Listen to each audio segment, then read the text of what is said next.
This video is about the sandwich theorem, not to be confused with the hot dog hypothesis where we wonder and debate whether or not a hot dog is a sandwich. No, this video is going to employ a very interesting theorem in calculus called the sandwich theorem in order to prove a very, very important limit involving a trig function. But before we get into that trig limit, let's talk about how the sandwich theorem works.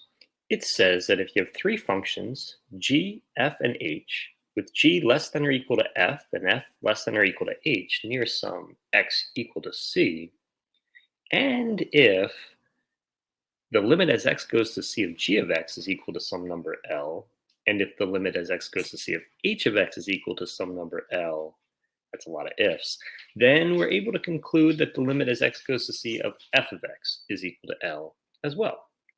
Here's an example that uses the sandwich theorem.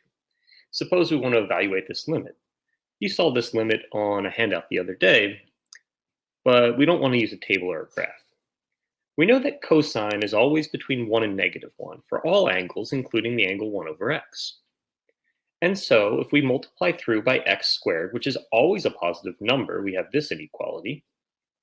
And because we know that the limit as x goes to 0 of -x squared is equal to 0, and we also know that the limit as x goes to 0 of positive x squared is equal to 0, then there's no other option other than the limit as x goes to 0 of x squared times cosine of 1 over x to be 0 as well, because it's stuck in the middle.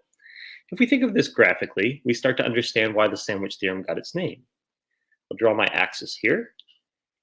The negative x squared and positive x squared that we had on the outsides of the inequality kind of act as the bread of the sandwich right here. And notice that they kind of pinch themselves together or squeeze together, which is another name for the theorem, right there at x equals 0. Meanwhile, x squared cosine of 1 over x is some complicated function whose graph you probably wouldn't know unless you pulled off some graphing technology. But it's stuck in the middle. Our inequality tells us that. So near 0, its limit has no choice other than to be 0. The real purpose of this video isn't necessarily to learn about the sandwich theorem, but to utilize this idea to prove a very important trig limit. We're going to use the sandwich theorem to prove that the limit as theta goes to 0 of sine theta divided by theta is equal to 1. Now, this is a very, very important limit because it shows up in just about every trig derivative.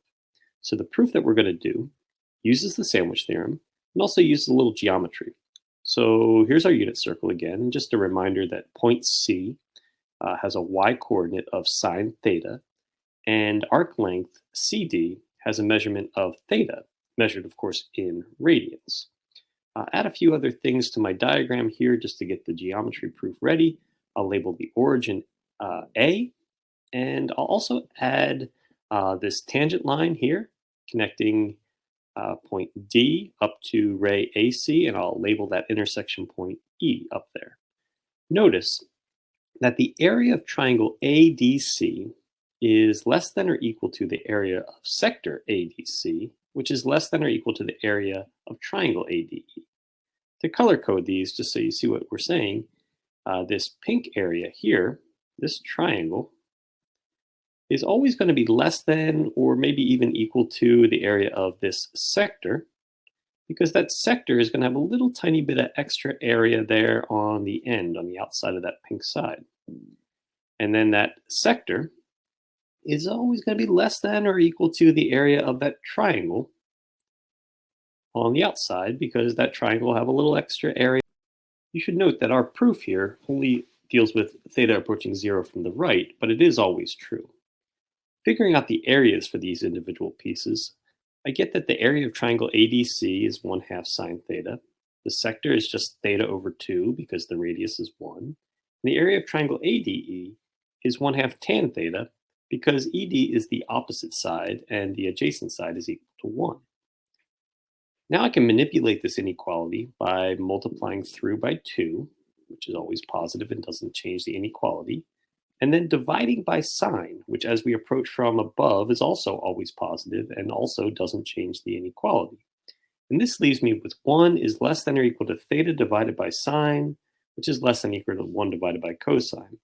Taking reciprocals changes the order of the inequality, and it gives me cosine of theta less than or equal to sine theta over theta less than or equal to 1. And now I've achieved my goal of squeezing the sine theta over theta in between two functions. All that's left to show is that the limit of those functions on the outside are each equal to 1 as theta goes to 0. The limit as theta goes to 0 of cosine is 1 through substitution, and obviously the limit as theta goes to 0 of 1 is equal to 1. And thus we can conclude that the limit as theta goes to 0 of sine theta over theta is equal to 1, at least when theta approaches 0 from above. You can do the same approach from the other side of the unit circle, the fourth quadrant, to show that it's also true when you approach theta from below. This is, as I said, a very important limit, and you'll see it again in many, many problems. So check the next video where you'll see a few limit problems that use this idea to build some new ideas about trig limits.